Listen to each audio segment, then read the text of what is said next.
Line up mewah Indonesia versus Bahrain dan Cina. Mees dan Eliano resmi WNI, persaingan skuad Garuda mulai ketat, tapi positif. Mantan Ketum PSSI buka-bukaan dapur PSSI. Kehidupan berbalik 180 derajat para pemain diaspora Indonesia. Mees Hilgers dan Eliano Reijnders resmi menjadi WNI setelah pengambilan sumpah di Belgia, Senin 30 September 2024. Kedua pemain ini diproyeksikan untuk menambah kekuatan timnas Indonesia di kualifikasi Piala Dunia 2026. Hilgers dan Eliano berpeluang langsung menjalani debut ketika timnas Indonesia bertandang ke Bahrain dan Cina pada 10 dan 15 Oktober 2024. Mees Hilgers merupakan pemain kelahiran Amersfoort, Belanda pada 13 Mei 2001. Usianya saat ini 23 tahun. Dia dikenal sebagai bek tangguh. Hilgers memiliki tinggi 185 cm sehingga mendukungnya untuk memenangkan duel-duel udara. Hilgers kini tergabung bersama FC Twente di Liga Belanda. Pada musim ini, Hilgers tak tergantikan di posisinya. Dia sudah mencatatkan 9 penampilan dan 1 assist bersama Twente di semua kompetisi. Sementara Eliano kini berusia 23 tahun dan bermain bersama klub PEC Zwolle di Liga Belanda. Pemain berpostur 168 cm itu bisa bermain di posisi winger, gelandang serang, maupun bek sayap. Eliano memiliki kelebihan dalam visi bermain, pintar dalam menempatkan posisi, punya kecepatan, dan akselerasi yang baik. Kehadiran Hilgers dan Eliano diprediksi bakal menambah kedalaman skuad timnas Indonesia. Dan, susunan pemain timnas Indonesia untuk laga selanjutnya juga akan lebih mengerikan. Berikut prediksi susunan pemain timnas Indonesia. Di posisi penjaga gawang, Martin Paes masih menjadi pilihan utama pelatih Shin Tae-yong. Dia akan dibentengi 3 bek berkualitas yakni Jai Idzes Hilgers dan Rizky Ridho. Di posisi bek sayap kiri, Kelvin Verdong sepertinya belum tergantikan, melihat performanya yang mengesankan saat menghadapi Arab Saudi dan Australia. Di bek kanan, Shin Tae-yong bisa memainkan Sandy Walsh. Kemudian di lini tengah, timnas Indonesia kemungkinan akan mengandalkan duet Ivar Jenner dan Nathan Choeon. Sementara di sisi sayap kanan STY kemungkinan bisa menurunkan Ragnar Oratmangoen. Sedangkan di sisi kiri, timnas Indonesia bisa menempatkan Eliano Reijnders. Kemudian sebagai ujung tombak, timnas Indonesia bisa mengandalkan Rafael Struijk. Posisi ini masih bisa diperdebatkan karena striker timnas Indonesia lainnya baru saja tampil gemilang di Liga 1 yakni Hoki Caraka, Dimas Derajat dan Ramadan Sananta. Sementara, Shin Tae-yong coret Marcelino Ferdinand dan Shain Patinama, demi memberi tempat kepada dua pemain anyar, Mees Hilgers serta Eliano Reijnders di timnas Indonesia. Indikasi itu muncul setelah Mees Hilgers dan Eliano Reijnders resmi menjadi warga negara Indonesia pada Senin, 30 September 2024 malam waktu Indonesia Barat. Usai mendapatkan paspor Indonesia, Mees Hilgers dan Eliano Reijnders langsung menjalani sesi photoshoot menggunakan jersey timnas Indonesia. Mees Hilgers menggunakan nomor punggung 20, sedangkan Eliano Reijnders mengenakan nomor 7. Nomor 20 di skuad timnas Indonesia saat ini dikenakan Shain Patinama, sedangkan nomor 7 digunakan Marcelino Ferdinand.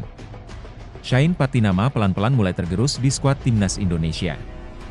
Terakhir kali Shain Patinama bermain sebagai starter saat timnas Indonesia kalah 0-2 dari Irak di matchday kelima grup F kualifikasi Piala Dunia 2026 zona Asia medio Juni 2024. Setelah Kelvin Verdong masuk, Shain Patinama gagal menjadi pemain inti timnas Indonesia lagi. Setelah laga melawan Irak, Shain Patinama hanya bermain sekali dari 3 pertandingan yang dijalani timnas Indonesia, tepatnya saat menghadapi Arab Saudi. Saat itu, pemain khas Eupen ini bermain 32 menit setelah menggantikan Witan Sulaiman. Sementara Marcelino Ferdinand bermain sebagai starter sebanyak 3 kali dari 4 laga terkini yang dijalani timnas Indonesia.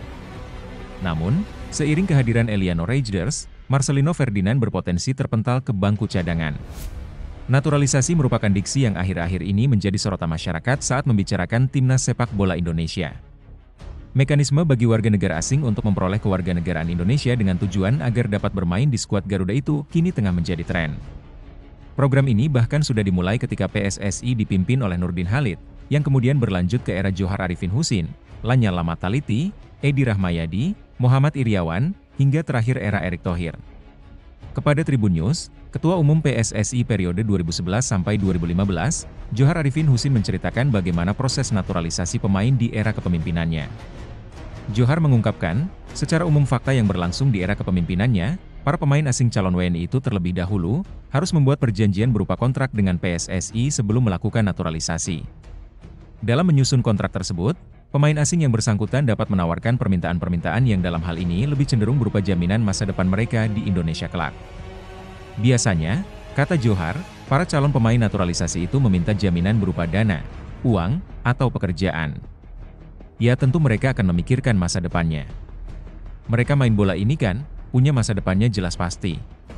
Tentu adalah sesuatu yang, apakah dana, apakah pekerjaan, segala macam, ungkapnya. Permintaan-permintaan menurut Johar tidak menjadi masalah bagi PSSI saat itu, asalkan pemain asing bersangkutan dinilai memiliki kualitas bermain sepak bola yang benar-benar bagus. Sementara, soal pemain asing yang bersangkutan tersebut memiliki darah keturunan Indonesia atau tidak, itu bukan pertimbangan utama PSSI. Apakah cara itu masih berlangsung saat ini? Di PSSI periode kepemimpinan Erick Thohir, Johar mengaku tak mengetahuinya. Hanya saja menurut mantan Ketua Umum PSSI itu, di dunia sepak bola praktik naturalisasi merupakan hal yang biasa. Sebab, cara itu juga dilakukan oleh beberapa negara besar sebelumnya. Di Asia, praktik naturalisasi sudah banyak dilakukan. Misalnya, di Filipina. Selain itu di Eropa ada Prancis dan Inggris yang juga telah menjalankan praktik ini. Bahkan, katanya, untuk Prancis, pemain-pemain sepak bola yang berusia anak-anak di Afrika sudah dipantau sejak kecil agar suatu saat dapat dinaturalisasi. Media Inggris The Athletic menyoroti popularitas pemain diaspora timnas Indonesia yang diperlakukan fans Indonesia sebagai superstar. The Athletic turut menyoroti popularitas pemain diaspora yang bermain untuk timnas Indonesia. Sebagai contoh menurut The Athletic, Martin Paes adalah kiper utama FC Dallas di Major League Soccer. Namun saat ia berjalan-jalan di jalanan kota Dallas, Texas, tidak ada satu orang pun mengenalinya. Berbeda 180 derajat saat Paes berada di Indonesia untuk membela timnas Indonesia. Ini pertama kalinya saya menyadari betapa besarnya hal itu dukungan fans Indonesia, kata Martin Paes dilansir dari The Athletic. Anda melihatnya di internet, Anda lihat angka-angkanya dan tidak benar-benar memahaminya. Kemudian di sini, kami tidak bisa keluar hotel tanpa security, tambahnya. Hal senada diucapkan oleh Justin Hubner, yang beralih ke warganegaraan Indonesia sejak Desember 2023 lalu. Saya tidak bisa meninggalkan hotel saat di Indonesia, karena banyak sekali orang menunggu saya, mengejar saya, kata Hubner. Kemanapun saya pergi, mereka menggila. Jika saya pergi ke toko dan keluar, mungkin ada 100 orang yang menunggui. The Athletic bahkan menyebut, fans Indonesia memperlakukan pemain muda layaknya pemain reguler Real Madrid. Justin Hubner memang belum sama sekali mencatatkan debut di Wolves Senior. Namun begitu ia menjadi WNI, pengikutnya di Instagram melejit menjadi 2,7 juta. Saat di Indonesia, kehidupan berbalik untuk Hubner yang mengaku sangat sepi tinggal di Wolverhampton. Ini adalah dunia yang berbeda, kata Hubner. Ketika saya kembali ke Eropa saya punya kehidupan sendiri, tidak ada stres. Di Indonesia, ada sisi gilanya. Anda tidak punya privasi, kemanapun pergi selalu ada orang merekam Anda. Hal itu menyenangkan tetapi lebih baik jika Anda kembali memiliki space sendiri dan privasi, tambahnya.